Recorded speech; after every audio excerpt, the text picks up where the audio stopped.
Hey guys, welcome back to our channel once again. మళ్ళీ ఒక రోజు జస్ట్ నో అయితే లాస్ట్ లాగ్ అప్లోడ్ చేసినాను. ఆ షూట్ లాగ్ అనేది అప్లోడ్ అయిపోయినాక బయటికి అయితే వచ్చేసాను. ఇప్పుడు మనం ఒక ఇంపార్టెంట్ వర్క్ మీద అయితే వెళ్తున్నాం. ఏమైంది, ఆఫ్ అయింది ఏమో, ప్రాబ్లమ్స్ స్టార్ట్ అయినాయి బైక్ మొత్తంకి. ఫ్యూయల్ రేంజ్ కూడా 39 చూపిస్తుంది.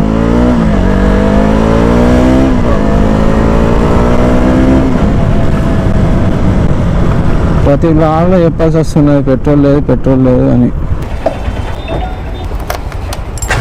అయితే ఇప్పుడు ఎక్కడికి వెళ్తున్నాం, ఎందుకు వెళ్తున్నాం అనేది చెప్పే ముందు అయితే వీడియోకి ఒక్కసారి అయితే ఒక లైక్ వేసుకోండి.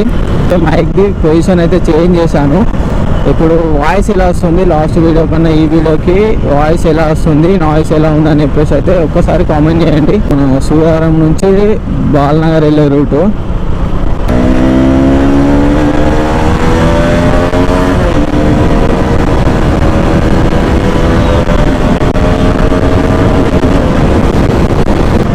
అండ్ ఎక్కడికి వెళ్తున్నామని చెప్పలేదు కదా, మనమైతే ఇప్పుడు కుక్కట్పల్లి, కేటీఎం కుక్కట్పల్లికి అయితే వెళ్తున్నాం. లాస్ట్ వీడియోలో చెప్పిన బైక్ ఒక రిపేర్ అనేది స్టార్ట్ అయింది, పెద్ద ప్రాబ్లం అనేది స్టార్ట్ అయిందని చెప్పేసి. సో దాన్ని ఇప్పుడే ముందే రిసాల్వ్ చేస్తే బెస్ట్ అనిపిస్తుంది. సో ఇంకా అలాగే బైక్కి చిన్న మైనర్ రిపేర్స్ అవుతున్నాయి, అవి కూడా ఒకసారి కన్ఫర్మ్ చేసుకొని అన్నీ ఒకేసారి దానికి ఎంత కాస్ట్ అవుతుంది, విత్ సర్వీస్ ఛార్జ్ ఎంత అవుతుంది ఒకసారి ఎస్టిమేషన్ తెలుసుకున్న తర్వాత మనీ అరేంజ్ చేసుకొని బైక్ని ఒకేసారి చేపిద్దామని చూస్తున్నా. ముందు నుంచి బైక్ రిపేర్ చేపిస్తున్నాను, బట్ ఏమవుతుందంటే ఒక్కొక్క చేపించడం అయిపోయిన వెంటనే ఇంకొకటి అయితే స్టార్ట్ అవుతున్నది. సో అన్నీ గుర్తుపెట్టుకొని ఇప్పుడు అన్నీ క్లియర్గా అదని చెప్పేసి షోరూంలో ఎంత అవుతుంది విత్ సర్వీస్ ఛార్జ్, పార్ట్స్కి, స్పేర్ పార్ట్స్కి, సర్వీస్ ఛార్జ్కి కలిపి ఎంత అవుతుంది అనే ఎస్టిమేషన్ అయితే వేసుకొని రావాలి. అదైతే ఇప్పుడు మన వర్క్. అంటే బండి కండిషన్లో లేదు, నాకు భయం అవుతున్నది బైక్ నడిపేయాలంటే స్ట్రీట్లో కూడా. ఎట్లా అంటే భయం అవుతుంది, అంత కాన్ఫిడెన్స్ లేదు. ఇప్పుడు నార్మల్గా గ్యాప్ ఉంది, గ్యాప్లోకి వెళ్ళడానికి అంత కాన్ఫిడెన్స్ అయితే అస్సలు లేదు. ఎందుకంటే బైక్ కండిషన్లో లేదు అండ్ రిపేర్స్ ఉన్నాయి కదా, ఏమన్నా అయిపోతుంది. మధ్యలో వెళ్ళినాక ఒకవేళ సడన్గా హ్యాండ్ ఇచ్చేసింది అనుకో, మళ్ళీ మొన్నే రీసెంట్గా యాక్సిడెంట్ అయింది, సర్జరీ అయింది కదా. సో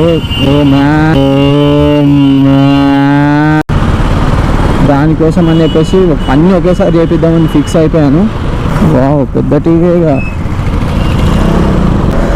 మీరైతే గెస్ చేయండి, గెస్ చేసి కింద చెప్పండి అసలు ఎంత అవుతుంది బైక్కి అనుకుంటున్నారు. పెద్ద ప్రాబ్లమే, మీరు ఎక్స్పెక్ట్ కూడా అయ్యారు ప్రాబ్లం అని చెప్పేసి. చాలా పెద్ద అంటే పెద్ద ప్రాబ్లం అది. అంటే డబ్బులున్న వాళ్ళకి పెద్ద అనుకోవచ్చు, కానీ నాకైతే చాలా పెద్ద problem. Hey JCB, how are you? Showroom ఉంది, మన బ్రో బయటనే ఉన్నాడు. షోరూమ్ దగ్గరికి అయితే వచ్చేసినాం. బ్రో వెనకాల ఉన్నాడు, వేరే కస్టమర్తో మాట్లాడుతున్నాడు. అయిపోయాక మన బండి చూపించి ఏమవుతుంది ఎస్టిమేషన్ అయితే చూసుకుందాం. ఇక్కడికి వచ్చిన వర్క్ అయితే అయిపోయింది, ఎస్టిమేషన్ అయితే వేయించేసినాం. మనం కావాల్సిన పార్ట్స్ బైక్కి మొత్తం ఏమేమి రిపేర్స్ ఉన్నాయి అన్నీ చెప్పినా అనుకుంటున్నాను. మ్యాక్సిమం అన్నీ చెప్పేసిన, ఏమైనా మర్చిపోతే మళ్ళీ ఫోన్ చేసి చెప్పాలి. ఈ ట్రాఫిక్ నాయిస్కి అంత క్లియర్గా అర్థమవుతుందో లేదో, అంటే ఏమేమి చేపించాలనుకున్నా ఎంత అవుతుంది అని చెప్పేసి కొంచెం నాయిస్కి మీకు సరిగ్గా అర్థమవుతుందో లేదో అనిపిస్తుంది. ఎక్కడైనా ముందు ఇప్పుడు రిటర్న్ హాస్టల్ వెళ్ళిపోతున్నాను కదా, వెళ్ళే దారిలో ఏదైనా ఖాళీ ప్లేస్లో ఆగి మొత్తం ఏమేమి చేపిస్తున్నానో అసలు ప్రాబ్లం ఏందనేది చూపించి చెప్తాను. అప్పుడైతే మీకు ఒక ఐడియా ఉంటుంది పార్ట్స్ ఎట్లుంటాయి, ఎంత కాస్ట్ అవుతుంది అని చెప్పేసి. ఇప్పటివరకు మీరు అయితే వీడియో చూస్తున్నారంటే మీకు వీడియో ఎంతో కొంత ఇంట్రెస్టింగ్గానే అయితే అనిపించింది అని అనుకుంటున్నాను. ఒకవేళ మీకు వీడియో ఇంట్రెస్టింగ్ అనిపిస్తే ఎట్లా ఒక్క లైక్ చేయండి. అలాగే ఇప్పటివరకు సబ్స్క్రైబ్ చేసుకోకుండా ప్లీజ్ ఛానల్కి సబ్స్క్రైబ్ చేసుకొని అలాగే బెల్ ఐకాన్ని ప్రెస్ చేయండి. మొత్తానికైతే ఒక ఖాళీ ప్లేస్లో అయితే ఆగినాం. ఇప్పుడు చెప్తానండి, ఫస్ట్ ప్రైస్ చెప్పాలా, ఏమేమి ప్రాబ్లమ్స్ ఉన్నాయో చెప్పాలా. ఫస్ట్ అయితే ప్రైస్ ఎంత అవుతుంది బైక్ మొత్తం రిపేర్ కానీ రివీల్ చేస్తాను. ఎంత అంటే బైక్కి మొత్తం ఎస్టిమేషన్, అంటే ఇది కరెక్ట్ ప్రైస్ కాదు, దీనికన్నా ఇంకా ఎక్కువ కావచ్చు, లేకపోతే కొంచెం మనీ తక్కువ కావచ్చు. మొత్తం కాస్ట్ అయితే 22,000 చెప్పింది నాకు. ఒక్కసారి మైండ్ అవుట్ అయిపోయింది. 22,000 దీనికి రిపేర్ మొత్తం బండి మంచిగా కావడానికి అనుకున్నా. 22,000 ఏంది భయ్యా, బండి మంచిగానే ఉంది కదా. సో ఇప్పుడు చూద్దాం, ఇప్పుడు ఏమేమి రిపేర్ ఉన్నాయో చెప్తాను నేను. ఫస్ట్ మెయిన్ ప్రాబ్లం ఏంటంటే ఇక్కడ ఇది ఉంటాయి కదా, లోపల బుషెస్ ఉంటాయి. ఆ బుషెస్ పోయినాయని చెప్తే ఆ బుషెస్ వేయించినా కూడా సేమ్ సెట్ కాలేదు. ఏంటంటే టైర్ వన్ సైడ్ పోతుంది. ఒక నిమిషం ప్లే చూపిస్తా. ఇట్లా అంటే అక్కడ కొంచెం ఇక్కడ మూమెంట్ వస్తుంది, ఇక్కడ మూమెంట్ వస్తుంది.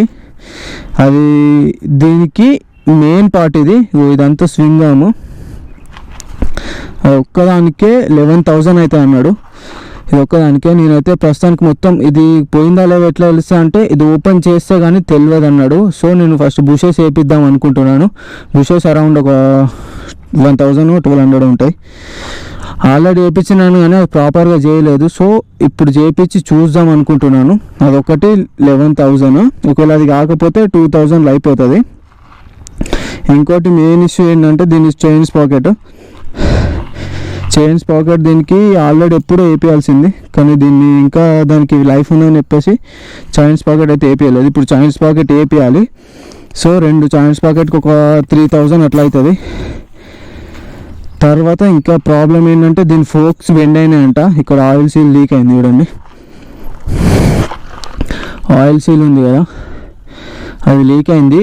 దాన్ని రిపేర్ చేపిస్తే ఆయిల్ సీల్స్ వేస్తే 1,000 రూపీస్ అవుతుంది. అలాగే ఫోక్ బెండ్ ఉన్నది. ఫోక్ బెండ్ 1,000 ప్లస్ ఇది 800-900 అవుతుందంట. ఓకే, మొత్తం 1,800. ఇది ఒక 2,000 వేసుకో. ఒకవేళ ఇది పోతే ఇట్లా 11,000, పోకపోతే 2,000 అయిపోతుంది. 2,000 ప్లస్ అది 3,000, 5,000 ప్లస్ దీనికి మళ్ళీ ఒక 2,000, 7,000. ఇంకా హ్యాండిల్ బార్ ఉంది. హ్యాండిల్ బార్ ఇది కొన్నప్పటి నుంచి బెండే ఉంది, కానీ నేను చేయించలేదు. ఇప్పుడు అన్నీ ఒకేసారి చేపిస్తున్నాయి కాబట్టి ఇది కూడా చేంజ్ చేద్దాం అనుకుంటున్నాను. ఇది ఒక 1,000 రూపీస్ ఉంటుంది. మొత్తం 3, 5, 7, 3, 5 అవుతుంది. 7 అవుతుంది. 7 తర్వాత 8,000. అలాగే దీనికి ఇది ఉంది, ఇది లోపల క్లిప్స్ అనేవి ఇరిగిపోయినాయి. లైట్ మొత్తం వేపియాలి. లైట్ మొత్తం సో లోపల క్లిప్స్ ఉంటాయి కదా, రౌండ్ రింగ్స్, అవి ఇరిగిపోయినాయి. సెట్ వేపియాలి మొత్తం. ఒకవేళ ఇది పోకపోతే మాత్రం నీకు ఒక 11,000-12,000 అయిపోతుంది అన్నాడు. అంటే వితౌట్ సర్వీస్ ఛార్జ్ అనుకుంటా. సర్వీస్ ఛార్జ్కి వాళ్ళు ఇంకొక ఎంత ఛార్జ్ చేస్తే లేదు. ఇంత వర్క్ చేసిన తర్వాత సర్వీస్ ఛార్జ్ ఒక 1,500 ఉంటుంది అనుకుంటారు. మొత్తం 12,000-13,000 అవుతుంది. ఒకవేళ స్వింగ్ ఆర్మ్ ఇట్లా పోకపోతే, ఇది పోయిందంటే భారీ పెద్ద 11,000 భయ్యా. అది ఇది మొత్తం వేస్తాడు. ఇక్కడ నుంచి పార్ట్ అంతా అటు సైడ్ ఇటు సైడ్ మొత్తం వేస్తాడు. 11,000 అవుతుంది. ఏం చేస్తుందో తెలీదు. మనీ అయితే అరేంజ్ చేసుకున్న తర్వాత కాల్ చేసాను చెప్పిన. ప్రస్తుతానికి అయితే బుషెస్ ఒక్కటి ఆర్డర్ పెట్టమని చెప్పిన. ఇంకా దీనికి ఇంకో ఏం రిపేర్స్ అయితే వేయించుకోదలుచుకోలేదు. ఎందుకంటే ఇప్పటికే అవి 22,000 అంటే అమ్మో నా వల్ల అయితే కాదు. ఇప్పటికి 11,000-12,000 అన్నాడు కదా, 12,000 లెక్క మేనేజ్ అయిపోవాలని అనుకుంటున్నాను. లేకపోతే పెద్ద దెబ్బ పడుద్ది నాకైతే. నేనేం తప్పు చేసిన అంటే బైక్ కొన్నప్పుడే రిపేర్ చేయించాల్సింది. అసలు ఏంటంటే బైక్ కొన్న తర్వాత నేను మొత్తం అన్నీ రిపేర్ చేయించిన మ్యాక్సిమం. కానీ కొన్ని వదిలేసిన. ఒక స్పాకెట్ బాగుంది కదా, స్పాకెట్ వదిలేసిన, హ్యాండిల్ వదిలేసిన, ఇంకా చిన్న ఇక అన్నీ చేయించిన. Clutch cable, clutch liver, brake pads, ఇది జనరల్గా చేంజ్ చేసి అయితే అన్నీ చేంజ్ చేసినాను. కానీ స్పాకెట్ ఉన్నా అది హ్యాండిల్ ఒకటి వదిలేసిన. ఇప్పుడు అవి చేంజ్ చేయాలనుకుంటున్నా. ఇప్పుడు ఇదంతా అయిపోయినాక బ్యాక్ టైర్ కూడా కొంచెం దాన్ని టైం అయిపోయింది, చేంజ్ చేయాలి మెల్లగా. అది కూడా ఫస్ట్ ఈ రిపేర్స్ అన్నీ చేసిన తర్వాత ఒక్కరోజు మళ్ళీ ఒక బ్యాక్ టైర్ వేపిస్తే బైక్ మొత్తం కొత్తగా అవుతుంది. మళ్ళీ దీన్ని రాకెట్ లాగా వెళ్ళచ్చు. ఇప్పుడు ఇది పోతే ఏమవుతుందంటే బైక్ని బెండ్ చేసేటప్పుడు టైర్ అనేది కొంచెం ఇటు సైడ్కి వచ్చేస్తుంది. బెండ్కి అయ్యేటప్పుడు నాకు భయం అవుతుంది, టైర్ ఊసిపోతుందా ఏంది అనేది భయం అవుతుంది. అందుకని చెప్పేసి బైక్ని ఎక్కువ తీస్తలేను. సో ఇది ఫ్రెండ్స్, మొత్తానికి అయితే మనకి 22,000కి టెండర్ పడింది. ఆ టెండర్ని క్లోజ్ చేయాలని కోరుకుంటున్నా తొందరగా, సేఫ్గా. మళ్ళీ చేపించినాక ఇదే వేరే ప్రాబ్లమ్స్ ఏం రావద్దని అనుకుంటున్నాను. సో ఇప్పటివరకు అయితే మీకు ఏదో కొంచెం ఇన్ఫర్మేషన్ అయితే వచ్చే ఉంటుంది బైక్ గురించి కానీ పార్ట్స్ గురించి కానీ. మీకు కనుక ఈ వీడియో నచ్చితే ఇట్లా లైక్ అండ్ షేర్ చేయడం మాత్రం మర్చిపోకండి. అలాగే ఛానల్కి కొత్త వస్తే మాత్రం సబ్స్క్రైబ్ చేసుకోండి. అలాగే బెల్ ఐకాన్ని ప్రెస్ చేయండి. అండ్ నెక్స్ట్ వీడియోతో మళ్ళీ కలుస్తా ఫ్రెండ్స్. నెక్స్ట్ వీడియో అయితే ఒక క్రేజీ బైక్ ఉంది, ఆ బైక్తో చేద్దాం అనుకుంటున్నా. సో నెక్స్ట్ వీడియోలో కలుద్దాం. ఇప్పటికైతే ఈ వ్లాగ్ ఎండ్ చేస్తాను. Thank you friends, thanks for watching. Subscribe చేసుకోకుండా మాత్రం వెళ్ళకండి. కొత్తగా వస్తే ఒకసారి నా వ్లాగ్స్ అన్నీ చూడండి. రెగ్యులర్గా అప్లోడ్ చేస్తున్నాను 4-5 వ్లాగ్స్. చూసి ఒక ఒపీనియన్తో వచ్చేసి అయితే లైక్, షేర్ అండ్ సబ్స్క్రైబ్ అయితే చేయడం మర్చిపోకండి. అండ్ సపోర్ట్ చేయండి. మీరు సపోర్ట్ చేస్తారని నేను ఇంకా వీడియోస్ చేయడానికి నాకు కొంచెం మోటివేషన్ అయితే వస్తుంది. Thank you friends, thanks so much.